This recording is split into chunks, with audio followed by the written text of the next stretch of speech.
We're here in the Parliament today to meet our first ever case finder guest, no other than the esteemed Mr. Anthony Vaughan KC. He's the first member of the Parliament with a Filipino heritage, concomitantly a King's Counsel and a human rights lawyer.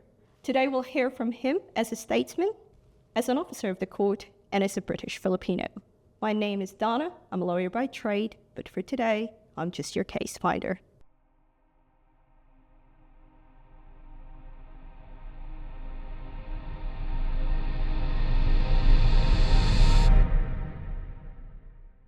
Tony, welcome, and thank you for having us. Yeah, thanks for having me. Pleasure to be here. Thank you. So, I've heard you were born in Hitchin, which is literally next door to St. Albans, were based, but you grew up in Folkestone. Is that correct?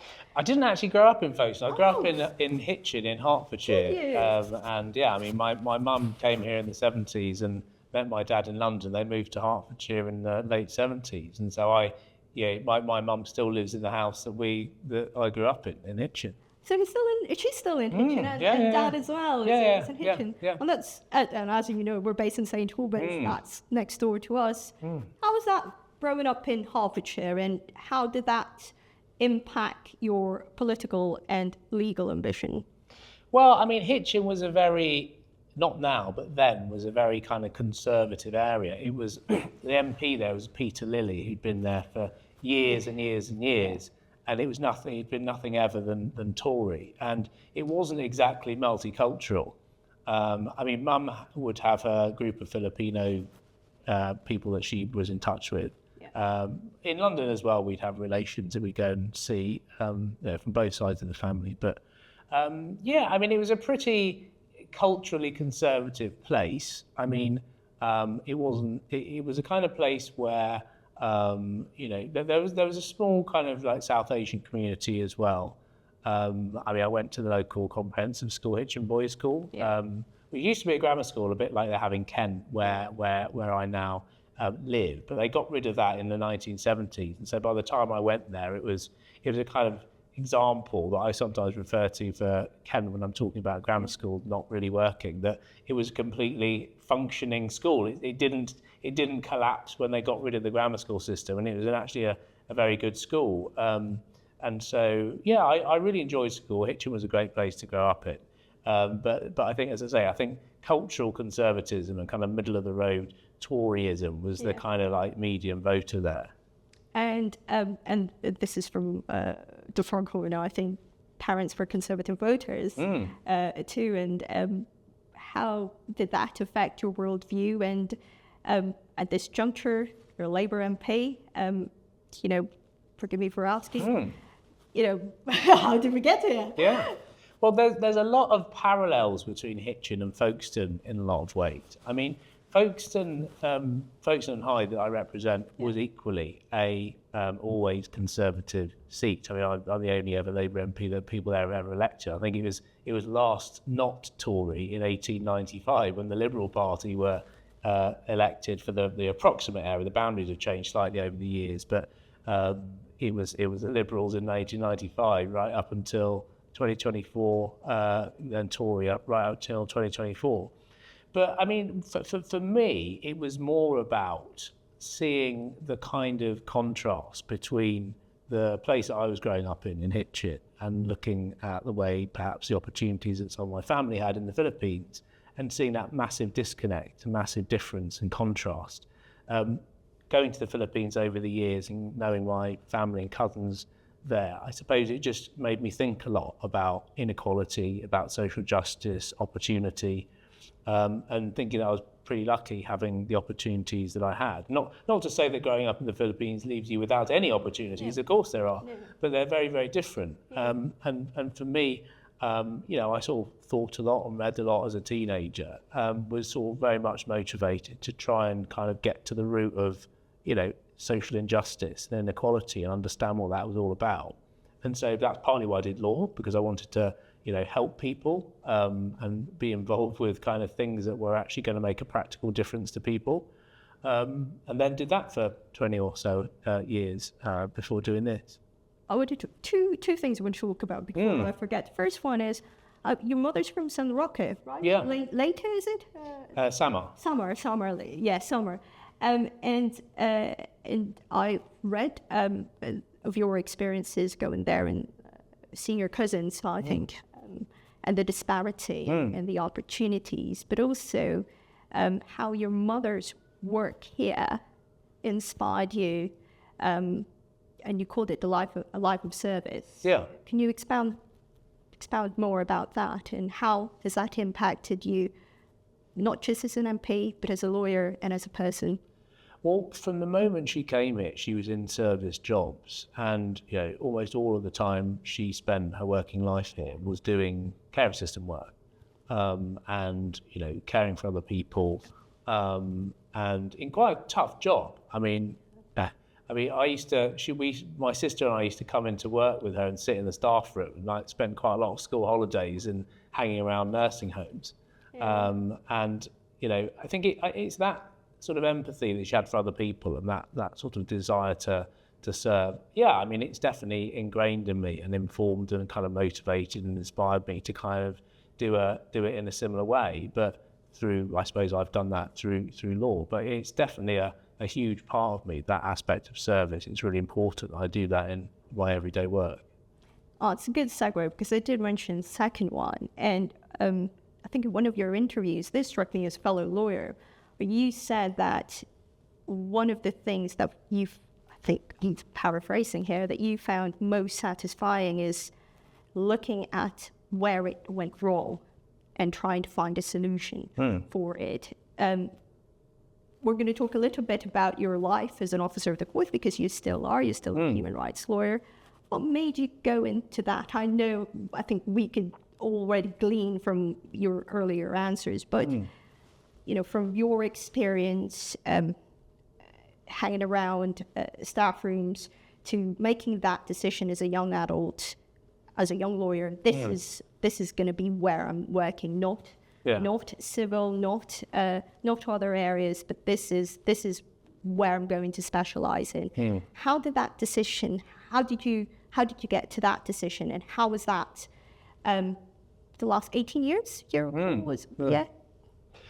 Well, as I said, there's quite a strong part of me that wants to kind of do good, right? Yeah. This kind of feeling that a lot of us have, that we want to leave the world in a better place than we found it. And when I finished law at university, I really wanted to kind of try and do something practical. Yeah. And I suppose I looked for opportunities to do that, and got sponsored by the European Commission to go to the Caribbean to work on various cases where Jamaican prisoners essentially were appealing against their death sentence. And at that time, the final court of appeal for Jamaica was the Privy Council in London, which was a weird kind of colonial vestige where those cases were essentially sent to the same court as really the UK Supreme Court, or the House of Lords as it then was. And so I was, through this European Commission funded project, European funded project, I was going into prisons in Kingston, in Jamaica, and getting information or taking instructions or doing things for lawyers who were based partly in Kingston, the Independent Jamaica Counsel for Human Rights, working with lawyers in London at Simons, Muirhead and Burton, and barristers they were working with at the bar to basically help those cases. And that was all about the principle of, we can agree that whatever these people have done is absolutely horrendous, but I do not believe in state-sanctioned murder, essentially. I don't believe that it works. I don't believe that the prospect of the wrong decision being made and essentially the state executing a person for something they didn't do is a price worth paying. And so I spent probably around 4 or 5 months doing that. And, when you're kind of the one who is going into, prisons, going into a kind of quite hostile environment. These are the Spanish Town prison that me and some of my colleagues went to was pretty hardcore prison, pretty bad conditions. Yeah. The definition of what us lawyers would recognise as being Article 3 treatment and conditions there, dark cells and, nothing to sleep on and, barely any food. It was the process of actually doing something practical to address that situation, but also this principle view and belief that I had about the death penalty that was part of what had drove me to kind of believe that action can have positive results. And I then did a similar thing. I did a slightly similar thing in Guatemala in Central America, where I basically went there and learned some Spanish and then worked with this organization that supported indigenous Guatemalans who were working on banana plantations, and they had disputes with a subsidiary of a large banana producer, and they'd sort of been evicted from their houses, and then they sort of reoccupied those houses, and then they ended up getting essentially picked off one by one and shot as they were coming home and murdered from coming back from the fields at the end of their day's work. And so the job was to try and get an injunction from the Inter-American Commission on Human Rights in Washington to essentially install a separate police force there to sort of stop this from happening, because the local police were not doing their job, and I'm sure there was a degree of collusion between them and this essentially semi-paramilitary group pursuing a practical outcome. Exactly. That could have an impact, an instantaneous impact on a systemic problem.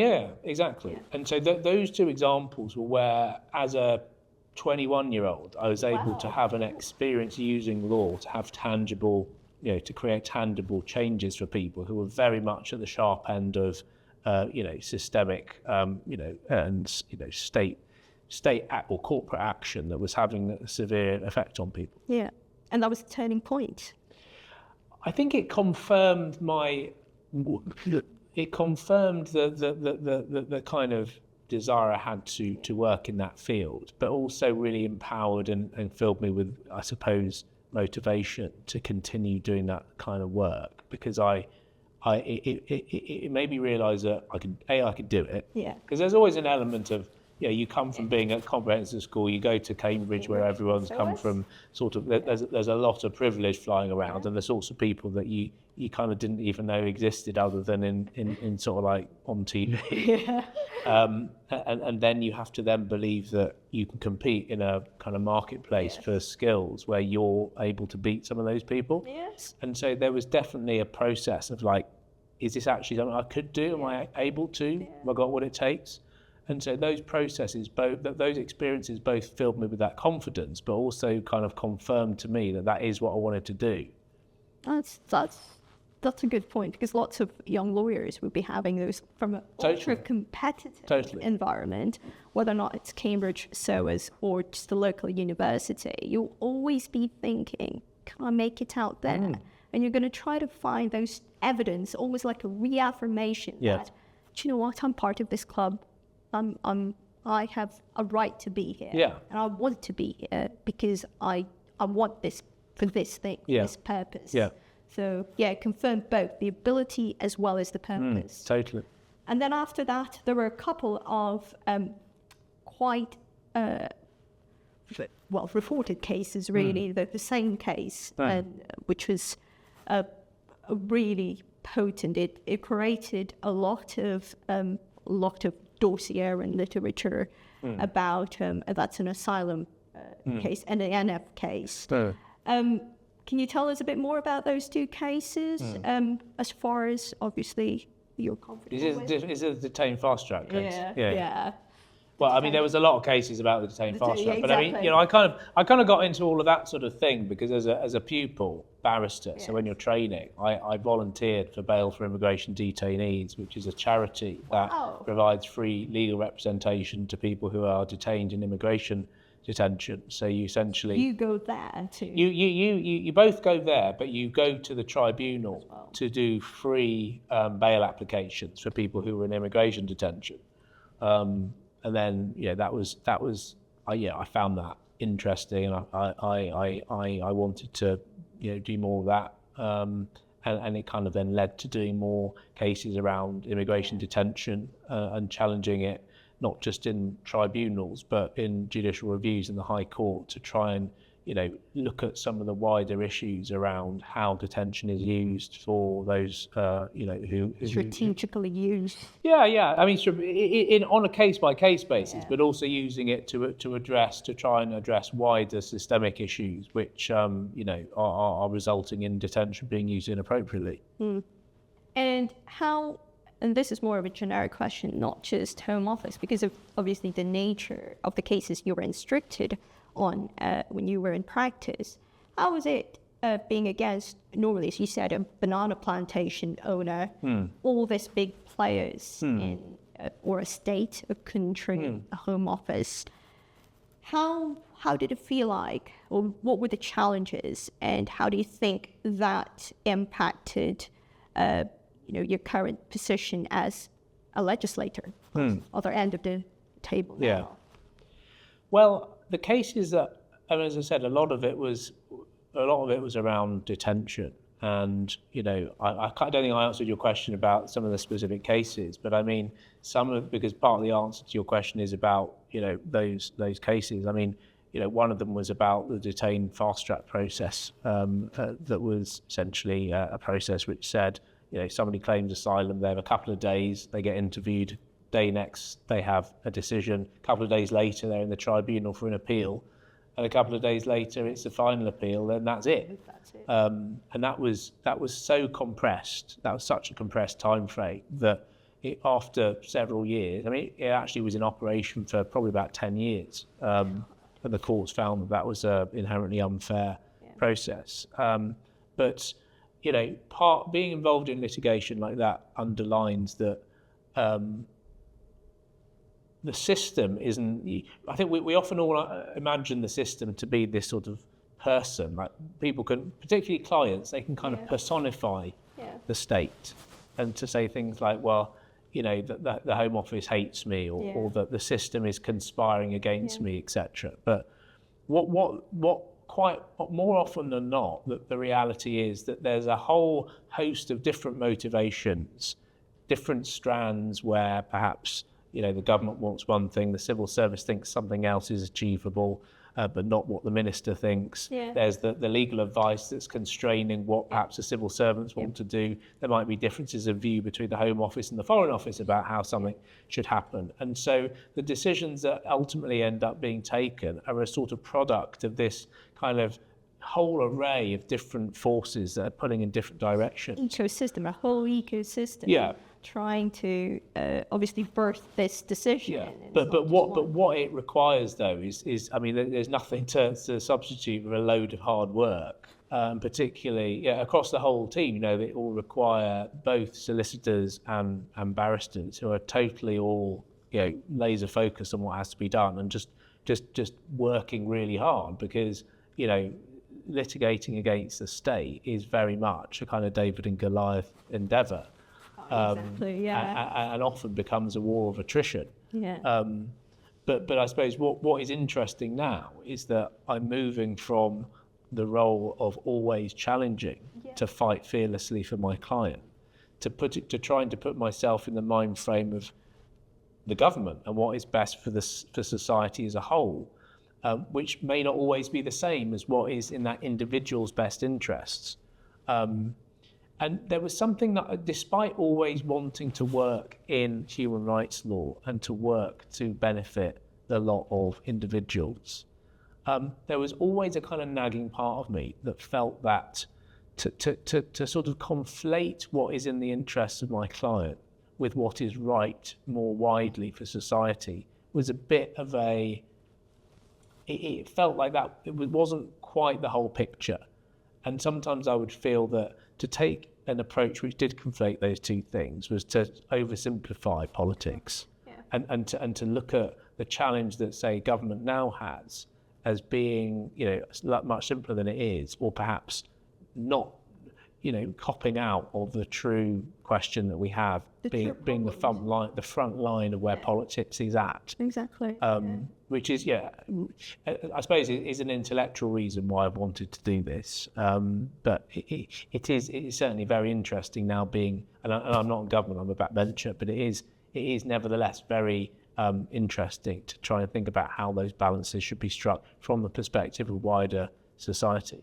But that's interesting, though, because surely there's still residue of that 18 years of practice. Well, but I wouldn't say it's residue. It's still, there is no question that we have to take an approach, for example, to immigration that is respectful of human rights, it's compliant with human rights. And so that there isn't any suggestion that shouldn't be there. And that's why I'm in the Labour Party, because the Prime Minister is absolutely clear that we are going to stay in the European Convention on Human Rights. There is no question that we're going to be derogating or removing ourselves from that convention. The question is how, in that context, in the immigration context, how we are able to kind of, give the public the control on the system that people want, as well as maintaining that compassionate, human rights compliant approach. And I think those two. Exactly, and lots of people are not of that view, but I think there's probably a majority of people who think that compassion and control together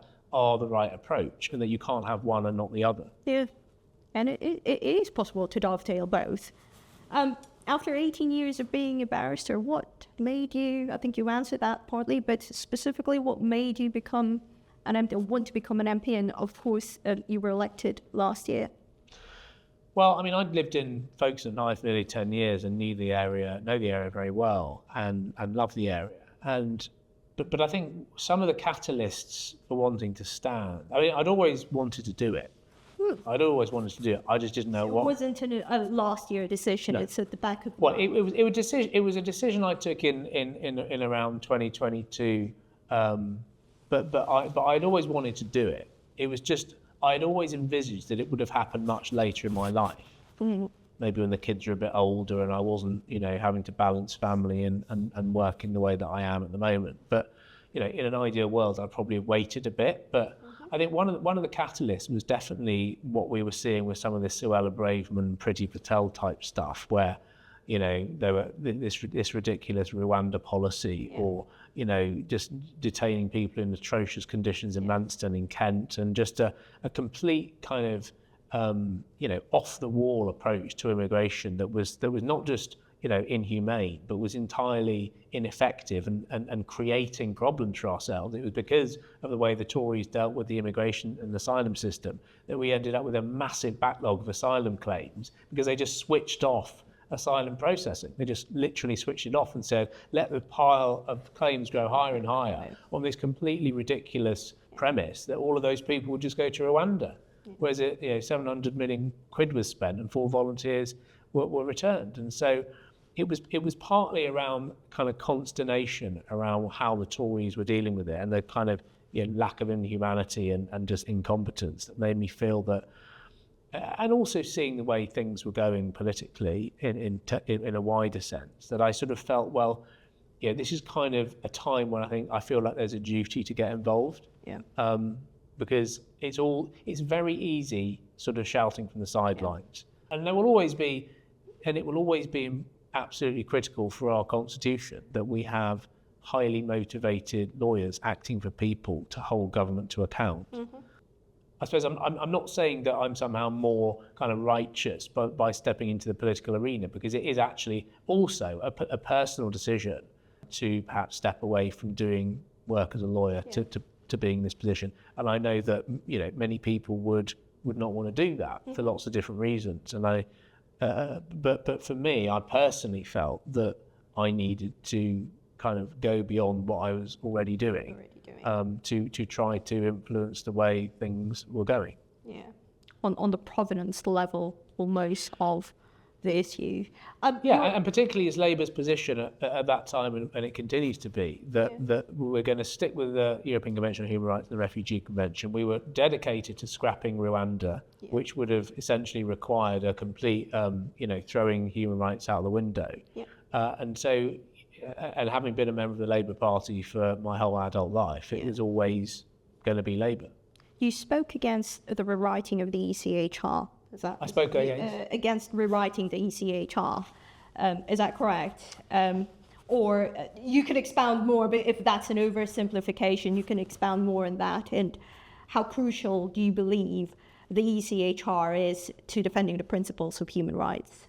Well, it's fundamental. I mean, what is happening at the moment is that we are seeing a coarsening of public debate, and we're seeing reform coming up with ever more outlandish and shocking solutions, which are designed to be eye-catching and appealing, and perhaps easy to understand, but are utterly fake, completely and utterly fake.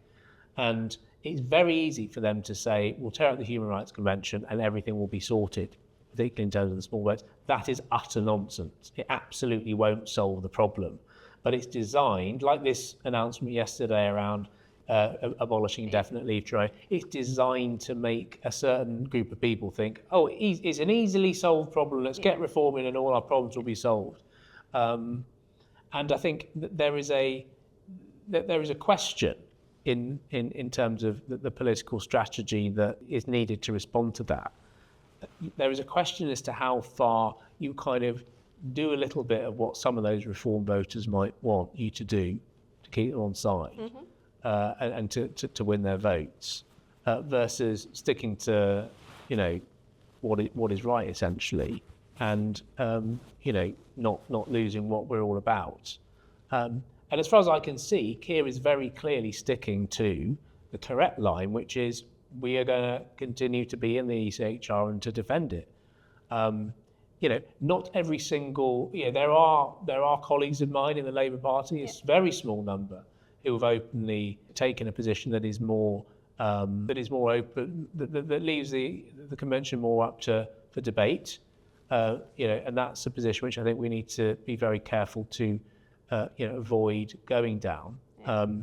But as far as I can see, the government is sticking to that. And you can have talk of reform, but what I'm not seeing is any suggestion for reform that would fundamentally alter our relationship with the convention. And so, I think things are perhaps where they need to be. The pressure from reform to do more is going to intensify, but I think that means it's all the more important that we, remember what we're about and not play into their hands by accepting the premise of their analysis, which is that the convention is the problem, because it absolutely isn't the problem. I mean, even someone like James cleverly said over the summer that there are some convention signatory states which remove more foreign offenders than we do. Kind of making the implicit point that it's not the convention that's the problem. It's our internal domestic provisions, which is exactly what the government is trying to look at. Yeah, I understand. How do you handle this demagoguery against immigration, against refugees? How do you approach this, we feel, not constructive demagoguery that's obviously now getting louder and louder? Well, I think you've got to call it out and call it out for what it is. What we saw in this thousands of people coming to London the other week under the banner of free speech, but actually some of these people were then assaulting the police, being openly racist, pursuing people of colour who were just going about their business in London. That is racism, and that's racism under the banner of something seemingly legitimate. But that is not where I think the vast majority of British people are. That's a small group of people who shout very loudly, who are probably always there, who feel emboldened to act as they are by greater support for people like people on the far right. So we're perhaps in a position where people feel that is more acceptable. But that's why people like me need to, and I will continue to be calling that out and actually saying, I think the majority of British people believe in compassion, believe in control and border control, having immigration rules and having them enforced, but not doing it at the expense of the fair play, the compassion, the humanity, which characterises the people of this country. Now, ultimately, there is going to be a point at which, I think it is right to acknowledge that the issue around small boats is making a lot of people feel that there isn't the control that they would like, and I think that we can't pretend that isn't a real concern. We can't pretend that it's not the reality that a load of people get their news from social media or whatever, and the algorithms press certain echo chambers press certain views, which can entrench what people think. And so it's not simply enough to say in response, well, let's just educate them, tell them the truth, and give them facts and logic, and then they'll see the light. I think that position is a bit naive, and I think we can't just address that by sort of putting facts and truth into the mix, although obviously that has to happen.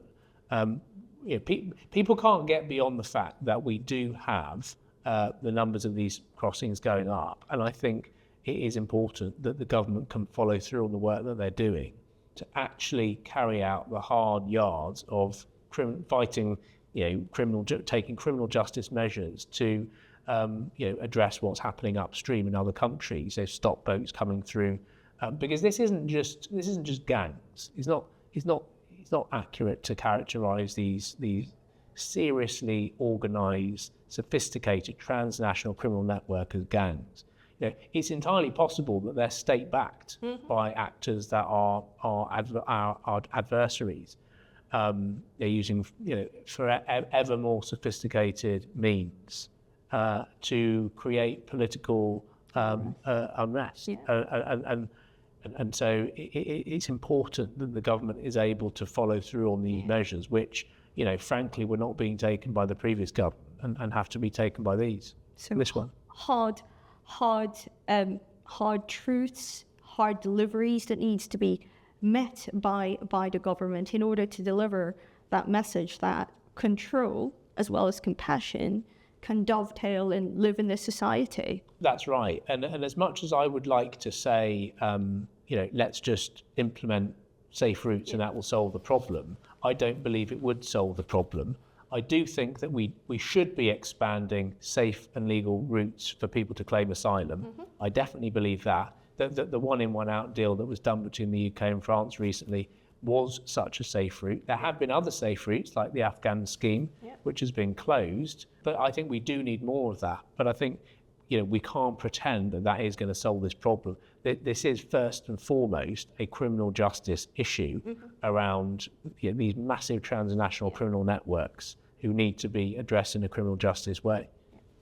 Talking about your work at the APPG, you are part of the APPG for rights of refugees. Can you expound a little bit about what's happening there at the moment, things that you're working on, and your hopes for the future?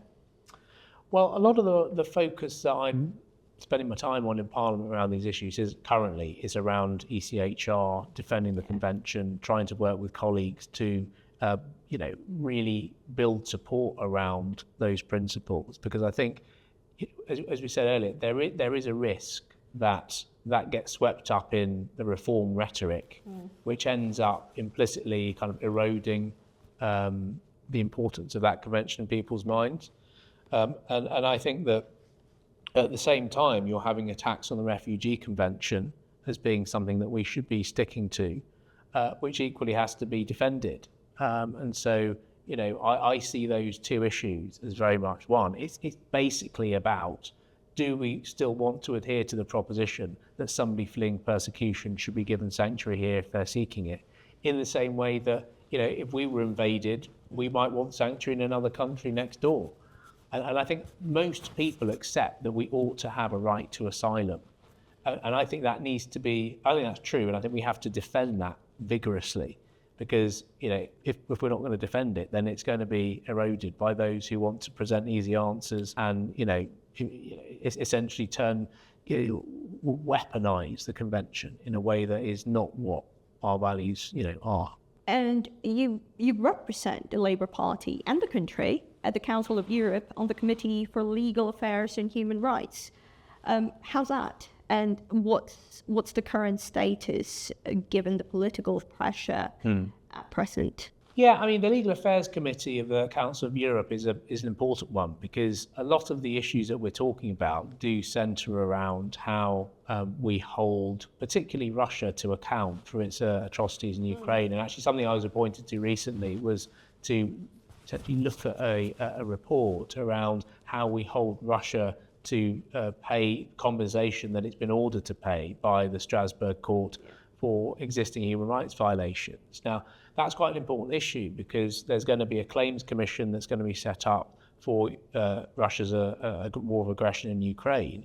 And there is a big question around how do we kind of take Russian assets that have been frozen because there are question marks about whether that money is legitimate or not, how we use that money to essentially help rebuild Ukraine, how we use that money to compensate people that the Strasbourg court has found are victims of Russian human rights violations. And that is a massive issue because there is a lot of money that is tied up in frozen Russian assets. There are lots of complicated legal issues about how you unlock that, particularly sovereign immunity. But there's got to be a way forward, a creative way forward, because Russia has to pay for its war of aggression and the violations that it's committed.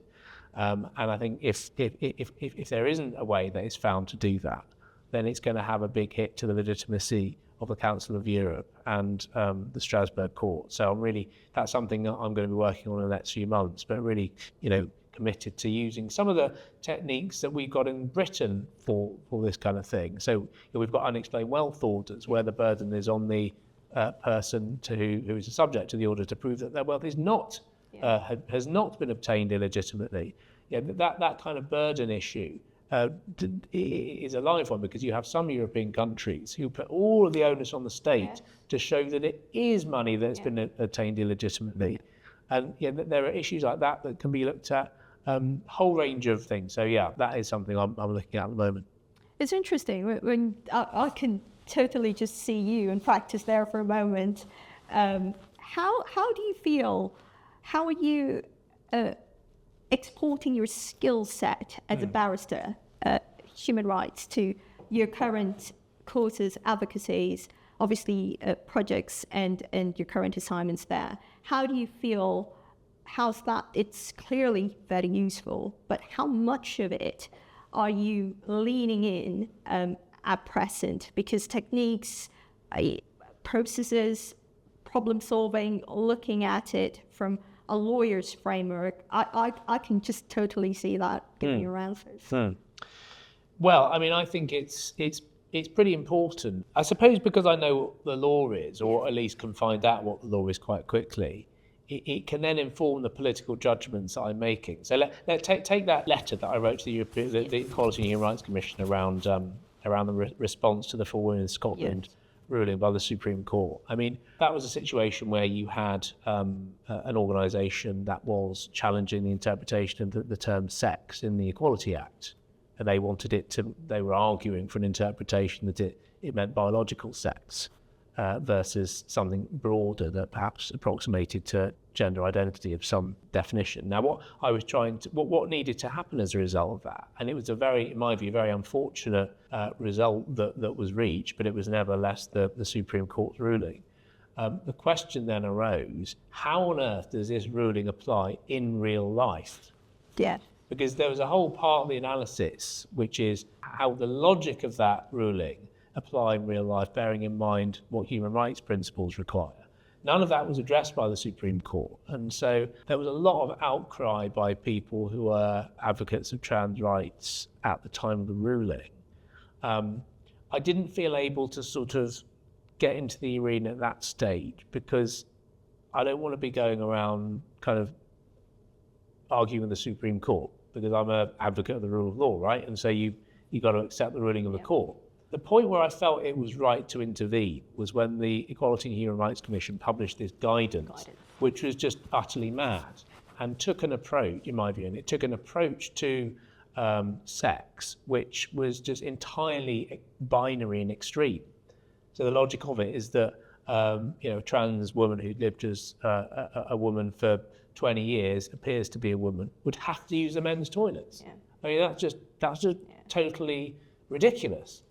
You mentioned a problem of policing it as well. Yeah, so a whole load of issues around that. In my view, the answer to that problem is not as simple as saying that a trans woman would have to, who appears to be trans woman, presents as a trans woman, would have to use the male toilets. It's just completely impractical. And so that was the point at which I felt look, this is a question of interpretation of the Supreme Court's ruling. Now, I don't think there was any other colleague that was able to say, actually, that is an unduly narrow interpretation of the ruling, or at least it's an interpretation of the ruling which kind of invents a whole kind of, analysis which the Supreme Court never actually came up with. Yep. And I suppose by having that knowledge, I could then say, actually there was a judgment call here which they got wrong, and that's where the activism can now come in. They've got it wrong, that they need to take an approach to this which is actually a lawful one. Yeah. It was useful then to be able to say to colleagues, well, this guidance seems, wrong. Let's press them to get it right. And then we got 32 colleagues to sign up. Yeah. And it's things like that where there is a legal judgment which is needed before you reach a political, but perhaps to inform the political judgment, where that's where I'm able, I think, in many cases to add, more than average, I suppose. And a similar point applies to some of this ECHR stuff. I mean, I've written 2 pieces in Politics Home. I've spoken in the Council of Europe Parliamentary Assembly about this, because I think these are important issues, and where I can use my knowledge to essentially take the right approach, stand up for the right thing, then I will, and I'll keep doing it. Very interesting. And 2 more questions. The first one, what's at the forefront of your mind in terms of your hopes and ambitions for your constituency? What are the projects that you're excited about and you look forward to delivering with them? Well, the number one issue on the doorsteps during the campaign was the NHS. Mm. So whether it's frontline services, hospitals, mental health, community healthcare services, that is the thing. I mean, Folkestone has been the local NHS authorities have, I think, underinvested in Folkestone High for years and years, and regrettably, I think part of that is due to their not having been a kind of muscular champion for local people, and I think so NHS has been transparently pushing that from the moment I was starting campaigning in the election, that was going to be a top priority. Housing is another massive issue. I mean, housing is not something which Folkestone High is famous for having good levels of private rented housing levels or council housing.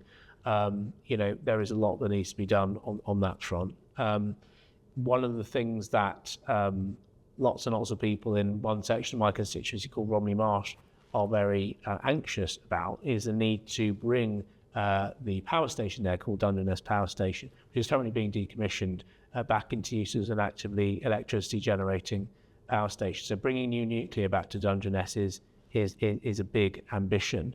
I mean, it was good that recently the Chancellor announced that there would be more money for new nuclear projects in the spending review. And so I'm working with colleagues to try and find a way through so that we can bring new nuclear generation back to Dungeness, because it's rarely one of the areas of the country where people are pro-nuclear. I mean, even the Green Party, who are in charge of the local council, do not take a sort of, as a whole, they don't oppose it.